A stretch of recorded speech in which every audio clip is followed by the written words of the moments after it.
ტაილანდის საარჩევნო კომისიამ მმართველი პარტიის დათხოვნის შესახებ რეკომენდაცია გასცა. იმავე განცხადებას ავრცელებს არმიის მთავარსარდალი პარლამენტთან დაკავშირებითაც.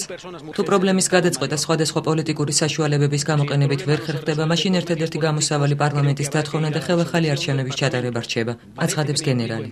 არმია ტაილანდის პოლიტიკურ ცხოვრებაში მნიშვნელოვან როლს ასრულებს, თუმცა გენერლის განცხადებით ამ შემთხვევაში ის მეტად ჩართული აღმოჩნდა პოლიტიკურ მოვლენებში. თუ რა იქნება მომავალში, ეს პოლიტიკოსებზეა დამოკიდებული, მე მხოლოდ მშვიდობა მინდა, აცხადებს გენერალი. ამ სიტყვების მთავარი სამიზნე მოქმედი პრემიერ-მინისტრია, რომელიც ქვეყანაში სამხედრო გადატრიალების შედეგად მოვიდა. საარჩევნო კომისიამ პრემიერის პარტია თანხების არამიზან მიმართულ გამოყენებაში დაადანაშაულა. ეს განცხადებები დემონსტრანტებსა და სამართალდამცველებს შორის შეტაკებების დროს 21 ადამიანის დაღუპვის შემდეგ გაკეთდა. საპროტესტო აქციები ტაილანდში მარტის შუა რიცხვებიდან მიმდინარეობს, მოსახლეობა მთავრობის გადაყენებას მოითხოვს.